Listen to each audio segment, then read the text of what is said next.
반갑습니다.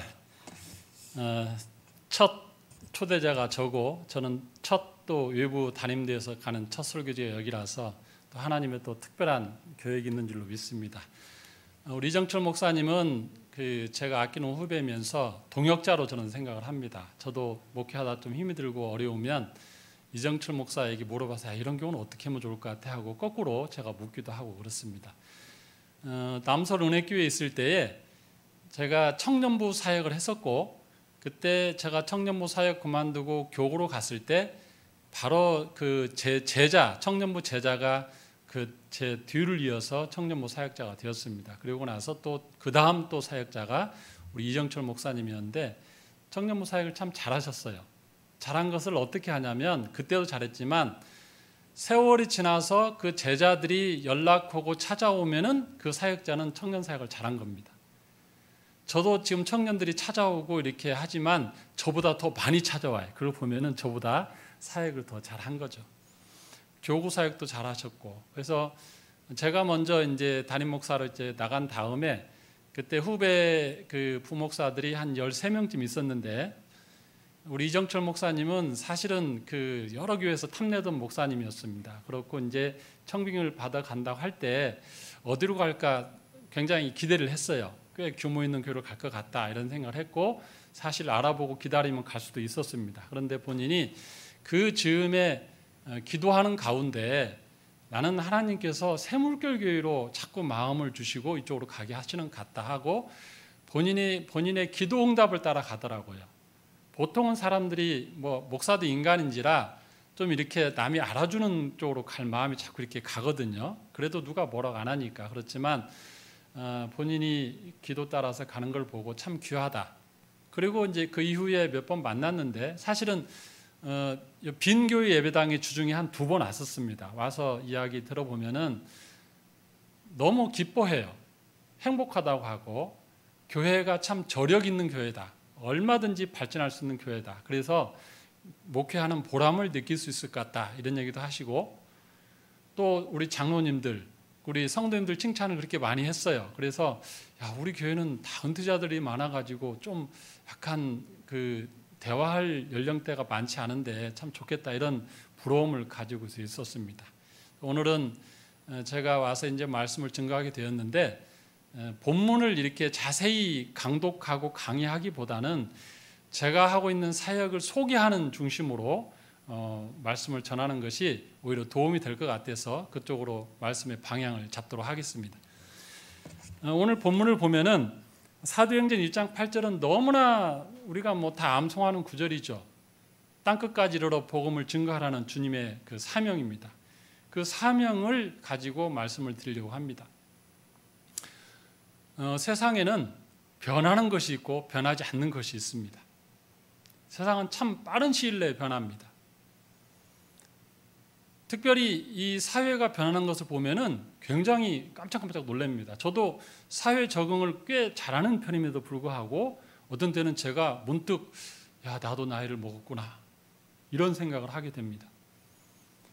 여러분 혹시 차를 가지고 주차장에 가보시면은 주차장에 차를 댈 때 예전에는 주차장 박스에 사람이 한 분 있었죠. 그럼 들어가면 이 발을 열어주고 그 다음에 나올 때는 계산을 해서 돈 얼마 받고 이러던 주차장마다 사람이 하나씩 다 있었어요. 근데 지금은 어디를 가도 거의 없습니다. 들어가면 카메라가 자동으로 내 차를 번호로 인식해서 딱 찍혀요. 환영합니다. 몇 번. 들어갔다 나오면 이제 금액이 딱 찍힙니다. 안녕히 가십시오. 그러면 너는 카드를 넣어서 딱 하고 나와요. 이거 불과 몇 년 되지 않았어요. 제가 아는 분의 아드님이 LG에서 이 기계를 발명했거든요.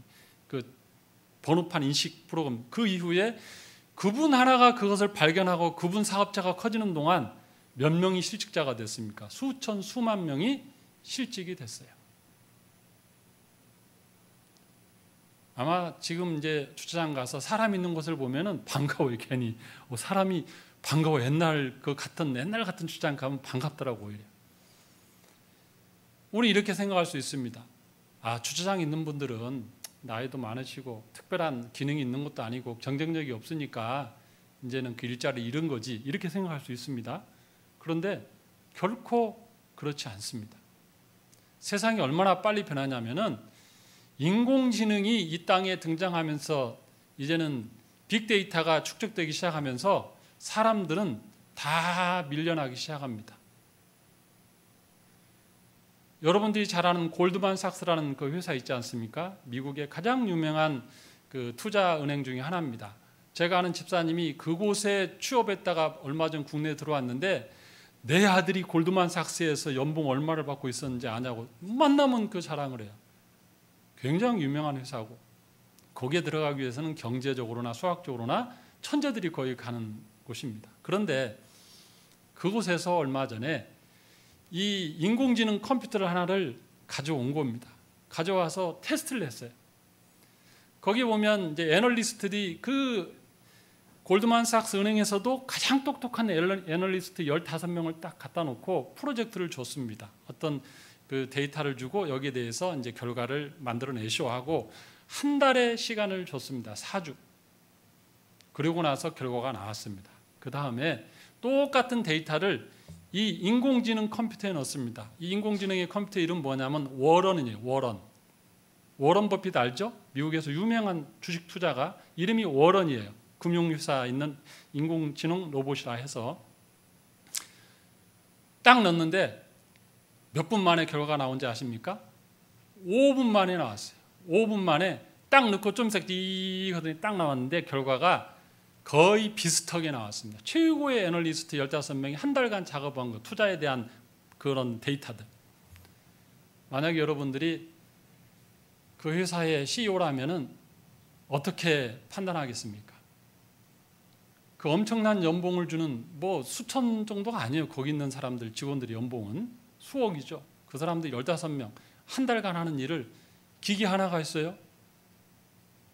그러면 저라면 야, 이거 뭐 몇 명 자르고 기계 한두 대 갖다 놓는 게 낫네. 이렇게 판단하게 돼 있어요. 왜냐하면 투자 결과 실제로 주식을 투자하고 채권을 투자하고 환율을 투자하고 결과를 봤더니 기계가 더 나아요. 승률이. 수익률도 좋고. 그러면 어떻게 하겠습니까? 회사의 장래를 위해서 다른 금융회사가 이 인공지능 가져가기 전에 내 회사에서 먼저 써먹어야죠. 그러면 주차 요원만 직장을 잃습니까? 아니면 그 미국의 최고의 엘리트들이 직장을 잃습니까? 그들도 직장을 잃게 돼 있어요. 아, 그러면 의사들은 괜찮겠죠. 우리나라 최고의 지금 직종이 의사고 가장 선호하는 직종 의사 아닙니까? 의사는 안전하냐?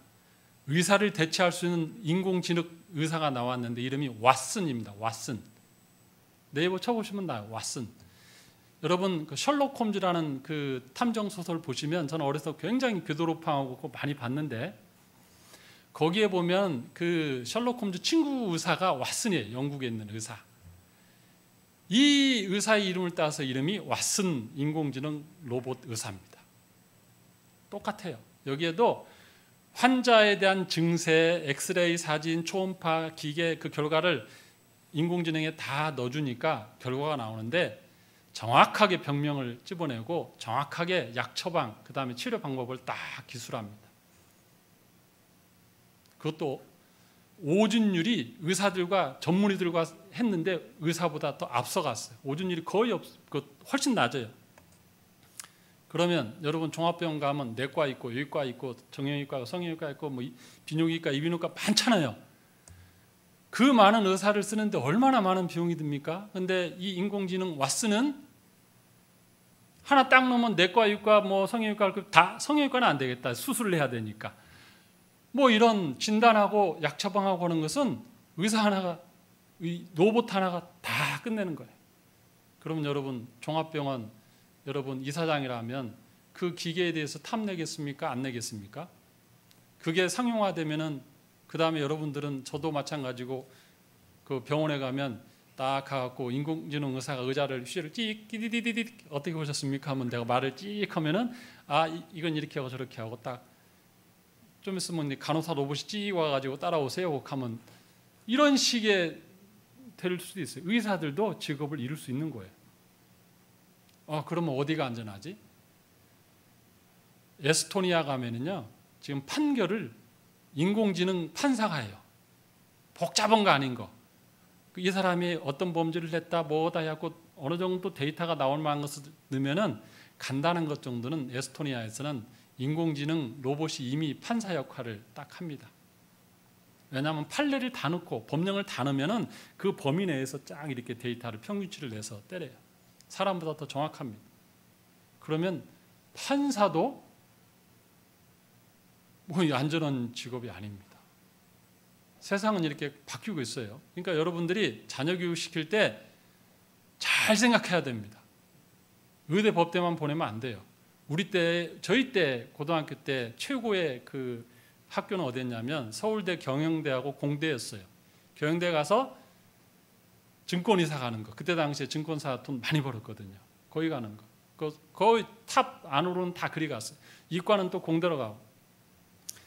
그때 당시에 그 의대나 한의대는 중상위권이었습니다. 저희 학교에서. 근데 지금 어때요? 지금 제 친구들 중에 그 탑에 있었던 애들은 다 지금 은퇴해가지고 집에서 부인들한테 바가지 긁히면서 지금 하루하루 지내고 등산하는데 모임에 나오고 그래요. 근데 그때 차선으로 선택했던 그 친구들은 지금 의사하면서 원장하면서 벤츠 굴리면서 아직도 20년, 30년 더 할 수 있어요. 그 친구들은. 그때에 비해서 불과 20년, 30년 만에 바뀌었잖아요.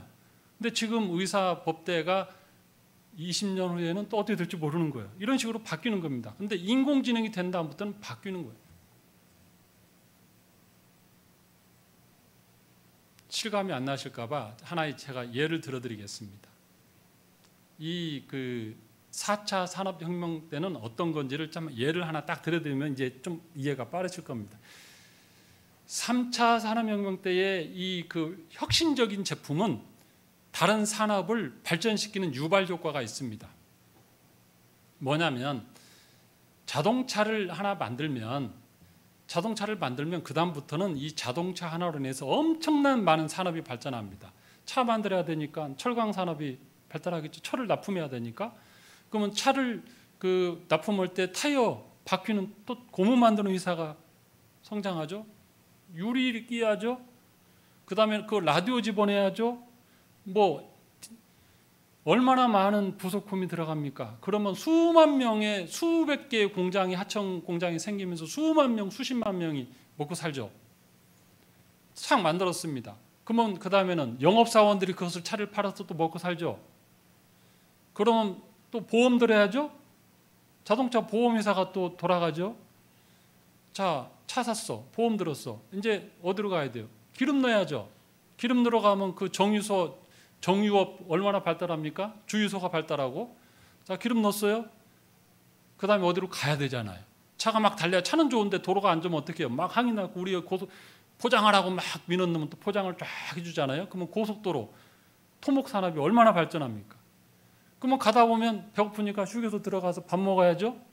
휴게소에 얼마나 많은 식당들. 거기에 또 서비스업. 가다가 또 멀리 갔는데 하루에 돌아옵니까? 하루 자고 와야지. 거기서 맛있는 거 먹어야지. 식당, 호텔, 리조트. 오다가 사고 났네. 카센터. 얼마나 많은 이 일자리가 창출이 됩니까? 자동차 하나로 인해서 산업이 막 커지는 거예요. 이게 3차 산업 때 혁신적인 제품은 그렇게 됩니다. 근데 4차 산업혁명에서는요, 하드웨어가 아니고 소프트웨어거든요. 그 차이가 있습니다.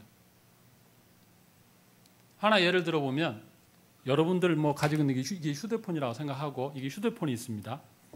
휴대폰을 애플에서 만들었습니다. 처음에 혁신적인 거죠. 삼성이 못 만든 거죠. 이게 딱 생기는 순간 뭐가 없어졌어요? 집에 유선전화가 다 없어졌잖아요. 공중전화 다 없어졌잖아요. 그 다음에 시계 저 안 차고 다닙니다. 여기 시계 있잖아요. 또 뭐 없습니까? 옛날에 디지털 카메라 다 따로 갖고 다녔는데 디지털 카메라 요즘 사는 사람 있습니까? 이게 더 좋은데. 뭐 내비게이션을 또 옛날에는 아이나비 차 사면 아이나비 또 따로 달고 뭐 이렇게 했잖아요. 핸드폰에 다 있는데 뭐 DMB 뭐 해가지고 또 영화 본다고 뭐 하나 설치했죠. 유튜브에 다 나오는데 이거 하나에 다 들은 거예요. 심지어는 나침반까지. 그러니까 거기에 관련해서 디지털 카메라 가게 문 닫고 만드는 생산회사 없어지고, D&B 회사 없어지고, 내비게이션 회사 없어지고, 시계 회사 없어지고, 얼마나 많은 산업이 죽습니까? 혁신적인 것 제품 하나 딱 나오니까. 심지어는 요즘은 이제는 가게도 문을 닫아요. 왜냐하면 쿠팡 같은, 아마존 같은 기업들이 가게에 갈 필요가 없어요. 인터넷으로 구매하면 막 바로바로 집 앞으로 오니까 훨씬 또 싸고, 이런 시대가 되는 거예요. 그러니까 4차 산업혁명이 갔을 때는 어떤 일이 벌어지냐면 많은 직업이 없어져요. 많은 직업이. 그래서 결국에는 이제 앞으로 10년, 20년 후에는 어떤 사람이 있냐면, 사람은 딱 두 부류로 나뉩니다. 인공지능에 명령하는 사람하고 인공지능의 명령을 듣는 사람, 둘로 딱 나뉩니다. 그러니까 어떤 사람이 성공하는가? 인공지능에 명령할 수 있는 사람, 프로그래머, 창의적으로 그걸 컨트롤할 수 있는 사람이 뜨고, 그 다음에 인공지능이 도저히 대체 불가능한 직종이 있는 사람, 그런 사람들이 떠요. 그럼 이 목사는 안전하냐? 제가 가만히 묵상했어요. 책에는 목사는 안 나오더라고요. 목사는 가능하겠습니까? 보니까 목사도 대체가 가능해. 어느 본문에 대해서, 오늘 사도행전에 대한 본문을 딱 넣으면 여기에 대한 주해, 주석, 유명 설교들 얘는 다다다다다다 다 받아가지고, 새물결교회 성도님들은 어떤 성향이냐? 감성적이고 비전을 공유하고 그쪽으로 이렇게 막 하고 막 뜨거운 스타일을 좋아하냐? 그러면 그쪽 모드로 새물결 성도에 맞는 모드 설교 딱 원고가 쫙 나와. 그러면 그거를, 여기는 좀 계단이 있어서 좀 불편한데 띡 이렇게 올라와서 머리가 갑자기 띡 올라가고 여기서 설교를 하는 거예요. 그러다가 갑자기 믿음에 대해 설교하다가 갑자기 인공지능이 믿음이 없는 자들아 이렇게 인공지능에 야단 맞으면서, 그러면 우리는 앞에 있다. 내가 요즘 믿음이 떨어졌지. 내가 기도를 안 했지. 이런 일이 벌어질 수 있다는 거예요. 그런 그 좋은 인공지능 로봇이 나와도 우리 이정철 목사님 쫓아내지 마시길 바랍니다. 아마 기계가 비싸서 사기 힘들 거예요, 처음에. 어쨌든 이렇게 세상이 바뀝니다. 세상이 바뀌어요.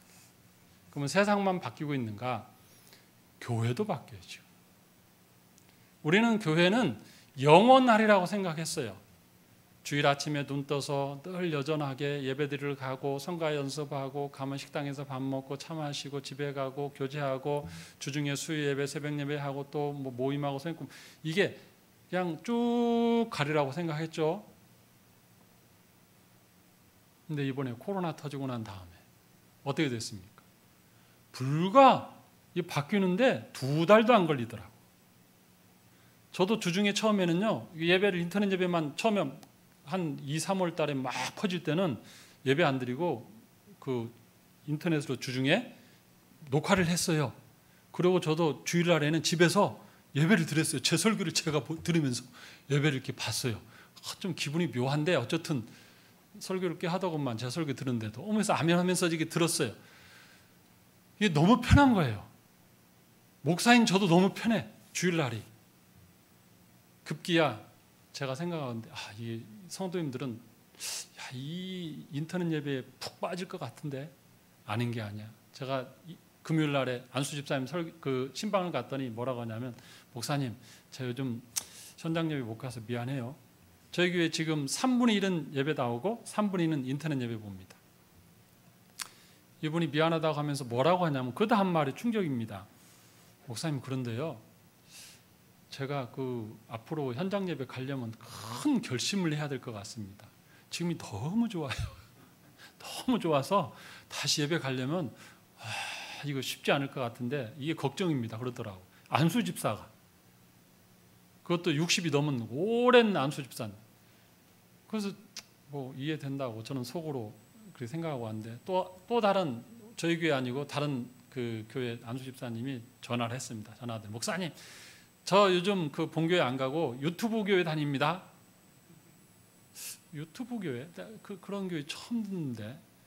유튜브 교회 몰라요? 그 유튜브로 예배드리는 교회, 그거 담임 목사도 여럿이고요, 설교도 여럿 듣고 아주 골라 잡아 예배드릴 수 있고 좋아요. 알고 보니까 유튜브로 예배를 딱 보는데 본교의 목사님 예배는 어쨌든 설교가 늘 그렇잖아요. 집밥은 어머니가 해주는 밥 늘 먹으면 좀 지겹잖아요. 그러면 괜히 옆에 가서 짜장면 먹어도 맛있고 뭐 칼국수를 하나를 먹어도 맛있고 돈가스를 먹어도 맛있잖아요.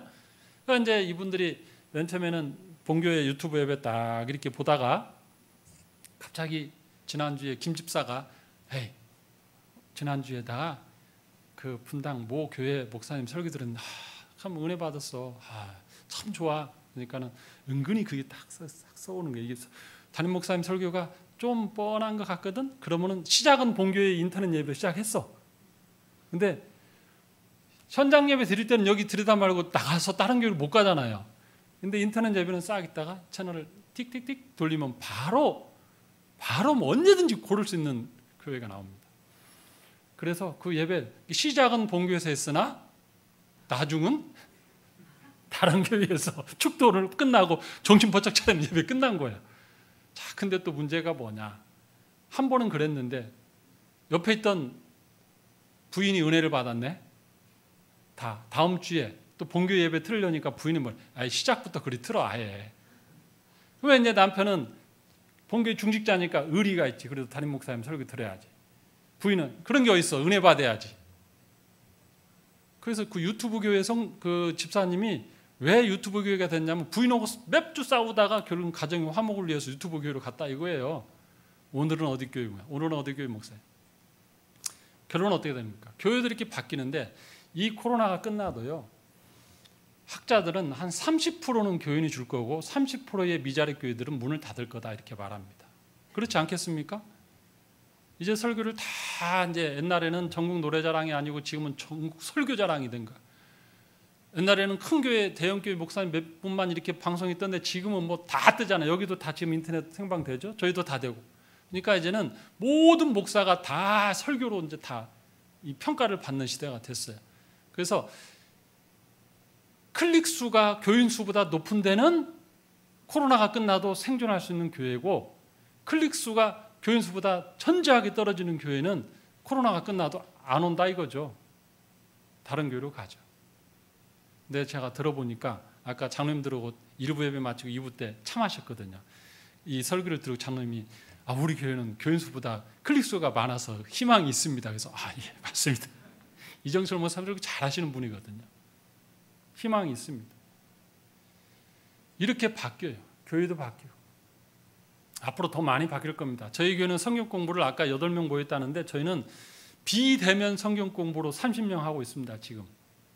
성경 공부를 카톡방으로 다 초대해서 제가 카톡에 동영상 올려주고 이거 듣고 그 다음에 책을 미리 나눠준 다음에 그 책을 몇 페이지 읽고 독후감 쓰게 하고 동영상 듣고 제가 돌발 질문 몇 개 한 거 답하게 하고 그렇게 해서 성경 공부하는데 뭐라고 한지 아세요? 30명이 목사님 너무 좋아요. 은혜가 너무 돼요. 가만히 보니까 저한테 직접 성경 공부할 때보다 은혜를 더 받아. 이 세상이 이런 세상이 되었구나. 교회도 앞으로 많이 바뀔 겁니다. 그러면 세상도 이렇게 바뀌고 교회도 바뀌는데 무엇은 안 바뀌는가? 하나님의 말씀은 안 바뀝니다. 그 구약의 그 긴 세월 창세기부터 있었던 모세 때부터 있었던 그 말씀이 하나도 바뀌지 않고 신약으로 예수님 때까지 전달되었고 예수님의 그 신약 시대에 썼던 그 말씀이 2000년이 지나도 똑같이 우리에게 와서 시대를 뛰어넘어서 세상을 뛰어넘어서 교회 조직, 중세시대 천주교, 개신교, 루터 종교개혁 이런 걸 다 뛰어넘어 가지고 하나님의 말씀은 지금도 계속 살아서 역사하시는 거죠. 변하지 않아요. 특별히 하나님은 창조주시고 하나님은 세상이 어떻게 바뀌든지 간에 여전히 하나님은 통치자시고 다스리시는 분이고 세상이 심지어는 인공지능 로봇이 설교하는 시대가 된다 할지라도 인간은 죄인이고 그 죄에 빠진 인간을 구원할 이는 오직 인공지능이 아니고 십자가에 피를 흘리신 예수님 그분이시고 우리는 구원받은 자고 그 다음에 우리에게 있는 사명은 땅끝까지 이르러 복음을 증거하는 일이고 우리 주님이 이 땅에 계시다가 마지막 이 땅 떠나실 때 내가 꼭 다시 올 텐데 그때까지 너희 꼭 이 숙제 하나 해. 숙제 하나. 많은 내용이 있겠지만 다 거두절미하고 예수님이 3년간 공생의 동안 얼마나 많은 일을 제자들에게 가르쳤습니까? 그런데 그걸 다 다시 요약하지 않고 딱 한마디 하셨어요. 땅끝까지 이르러 내 증인이 되라. 땅끝까지 이르러 내 증인이 되라. 그러면 우리는 하나님을 믿고 내가 죄인임을 믿고 예수님이 나의 구세주를 믿는다면 예수님의 사명이 내 삶의 책무인 것을 믿고 평생 살아가면 되는 거예요. 세상이 어떻게 바뀌든지 간에 그 말씀 하나 잡고 가면 되는 겁니다. 저는 세상을 둘로 구분하는 아주 단순한 사람이에요.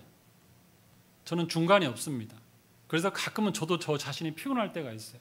저는 어느 날 딱 보니까 세상은 남자와 여자밖에 없더라고. 아, 여긴 여자, 여긴 남자, 이렇게 구분이 다 돼. 그러다가 어느 날 제가 테니스를 배우니까 테니스가 너무 재밌어요. 그러면서 세상을 어떻게 본지 아세요? 세상은 테니스를 칠지 않은 사람과 테니스를 못 치는 사람으로 구분이 되더라고. 그래서 테니스에 빠져갖고 또 한 5년 치고 막 했더니 어느 날 또 제가 수준이 막 D조, C조, B조, A조 올라가니까 어느 날 제가 A조 올라가니까 뭐가 된지 아세요? 세상은 테니스를 잘 치는 사람과 테니스를 못 치는 사람, 잘 못 치는 사람, A조와 B, C, D로 나뉘더라. A조인가? A조 아닌 테니스 선수로 나뉘더라.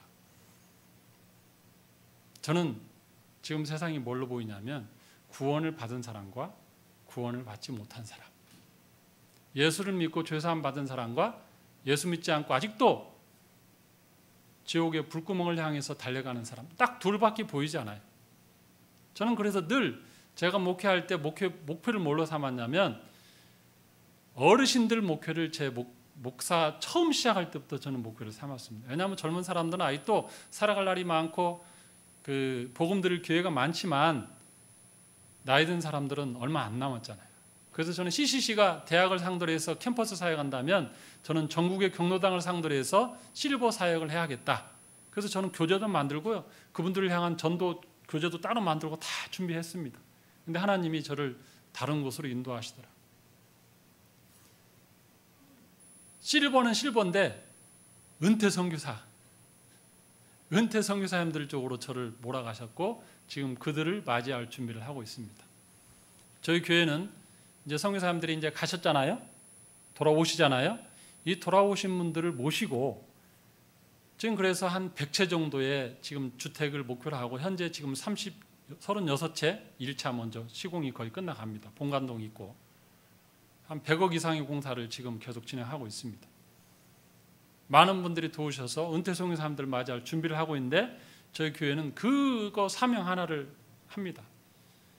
순복음교회가 성령운동하는 것으로 사명으로 삼았고 사랑교회가 제자운동하는 것을 사명으로 삼았고 뭐 여러 가지 교회마다 하나씩의 사명이 있잖아요. 저희는 은퇴 선교사님들을 섬기는 사역, 그분들을 생활할 수 있도록 돕는 사역, 그리고 그분들이 국내에 와 있는 다문화들을 복음 전하는 사역을 하겠다.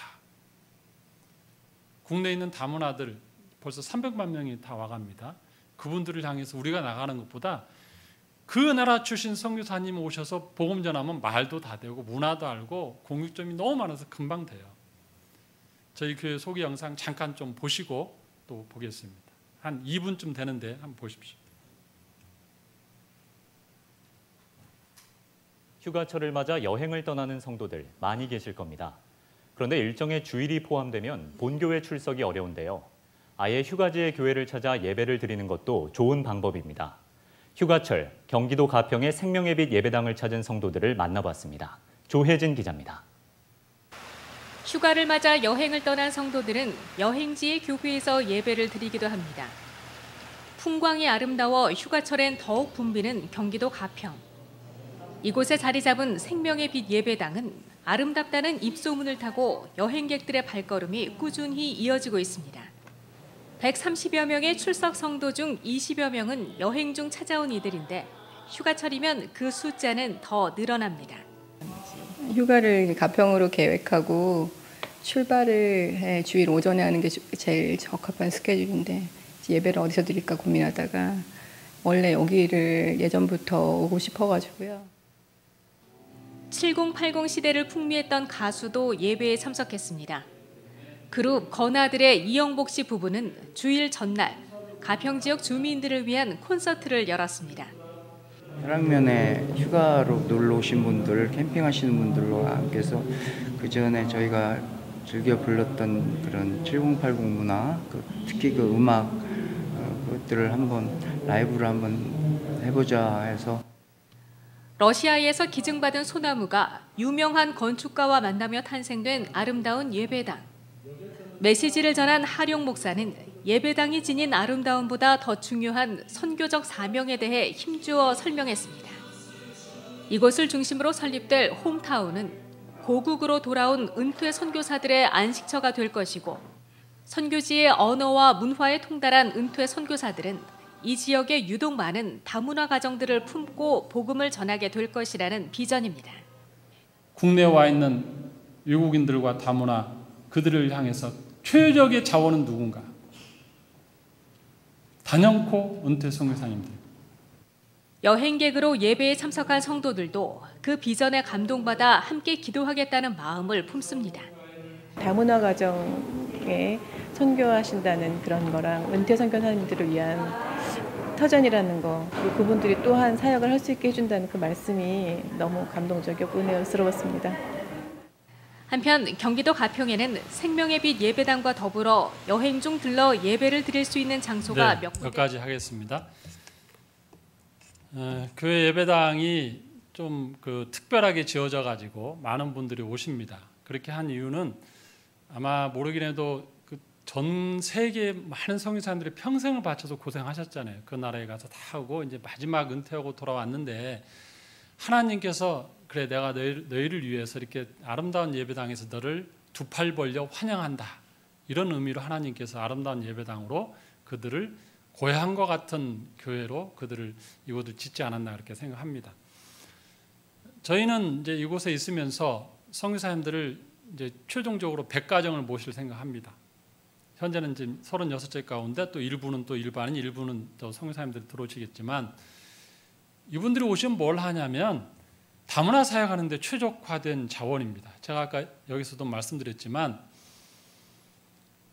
다문화들은 한국 사람에 가서 전도하고 목회자가 하는 것은 약간 거부감을 느끼죠. 일단 언어부터 잘 안 되고 생활 환경이 다르잖아요. 그렇지만 선교사님들은 그 현지에서 20년 이상 하셨던 분들 은퇴하시고 돌아오면 자기 며느리나 사위 중에 하나는 또 그 나라 사람들이 있어요. 또 언어가 완전히 되고 너 어디 있었어? 나 어디 있었는데. 아 그래? 거기 또 가봤어? 이러면서 금방 친해질 수 있습니다. 그러면 저기 남양주만 해도 그 마석 가구단지가 있습니다. 거기에 가면은 온갖 나라에서 온 사람들이 많아요. 몽골 사람들 많이 옵니다. 그러면 거기에는 몽골 선교사님이 가서 전도하는 게 최고죠. 네팔 사람들이 있습니다. 그러면 네팔 출신 선교사님이 가서 전도하는 게 최고죠. 중국 사람? 중국 출신 선교사님이 가서 전도하는 게 최고죠. 언어가 되고 그들의 삶을 아니까. 그러면 저희 교회에서 숙소에 머무르면서 1시간 거리도 안 되거든요. 봉구차 타고 그 마석팀 출발합니다 하면 마석에 많은 다문화 5 종족 위주로 해서 선교사님이 출발하고 양평에는 누가 많은가? 양평. 춘천에는 베트남 사람이 많습니다. 그 나라 많은 나라 5개를 택해서 봉구차로 선교사님들 출발해가지고 아침에 나가서 그들을 만나고 전도하고 하면 그러면 이제 우리 교인들은 또 뭘 하냐면 공부방을 운영할 겁니다. 지금 이미 남설은혜교회와 여러 교회와 연합해서 학원 출신들, 교사 출신들, 은퇴하신 분들 자원을 모집하고 있습니다. 그들에게 가장 좋은 방법은 그 아이들이 오후 공부방을 열어주는 거예요. 어머니가 한국말 모르잖아요. 아빠도 잘 모르고. 근데 학교에서 수업 숙제 내오면 좀 초등학교 5학년만 돼도 한국 사람도 수학 문제 못 풀어요. 어렵고. 근데 그런 일들을 우리가 해주는 거죠. 학원에 보낼 데도 없는 분들 우리가 접촉하면 쉽게 그들과 접촉할 수 있습니다.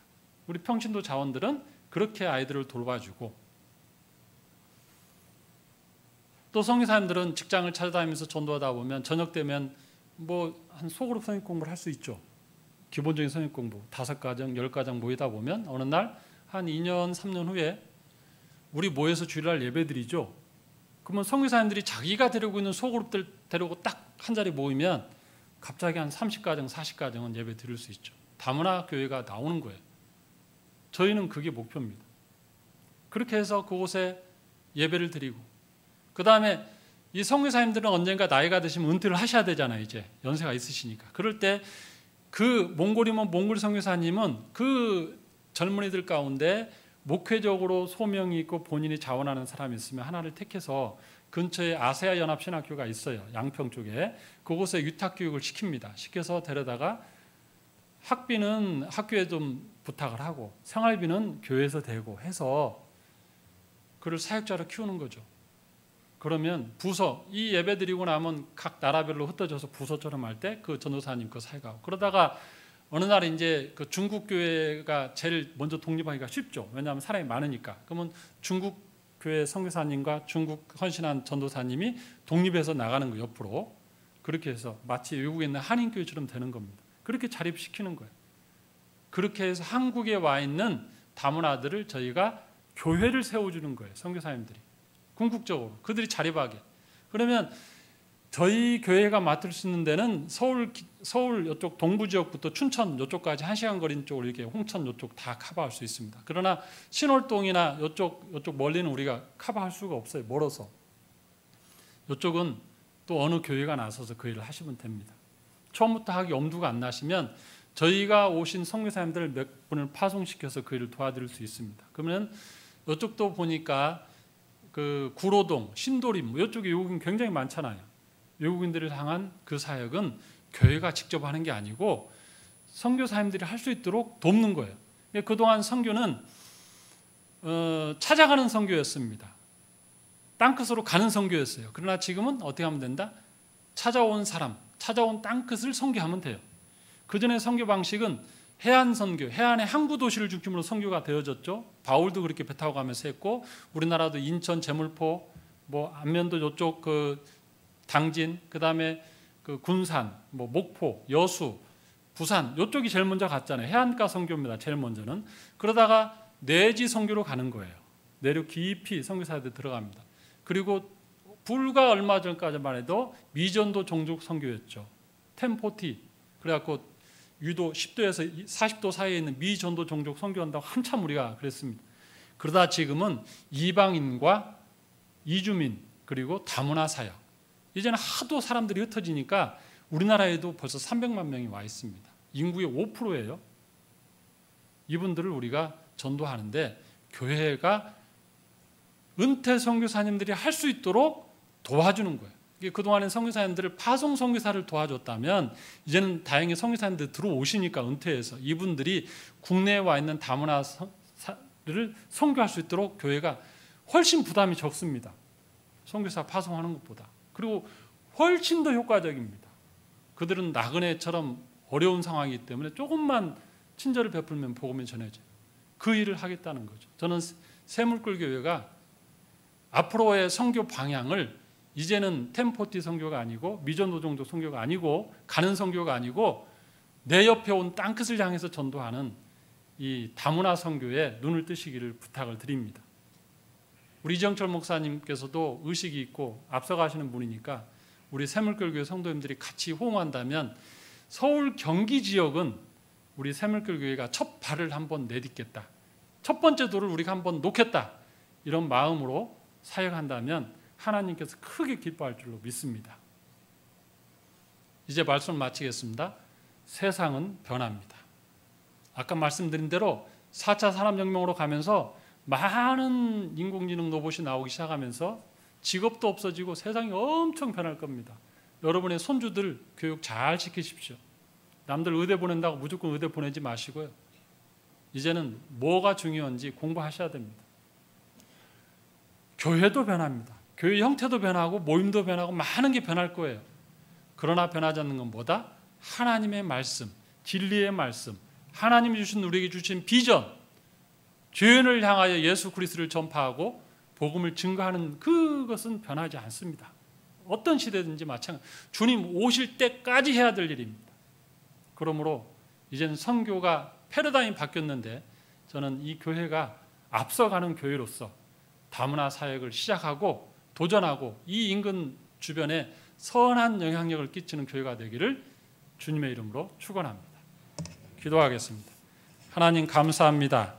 하나님께서 우리에게 복음의 밝은 빛을 보여주시고 생명의 빛을 허락하시니 참으로 감사합니다. 구원에 이르게 하시니 참으로 감사합니다.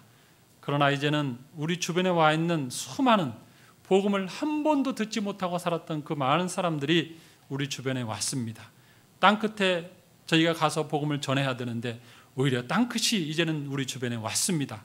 그들을 향하여 주님의 명령을 따라서 복음을 증거하는 증인의 삶을 살 수 있도록 축복하여 주시옵소서. 새물결교회 하나님께서 축복하여 주시고 좋은 목사님과 좋은 교회가 만나게 해주셨사오니 하나님의 나라를 확장하는 일에 귀하게 쓰임받는 교회 되게 하여 주시옵소서. 감사드리며 예수님의 이름으로 기도하옵나이다. 아멘.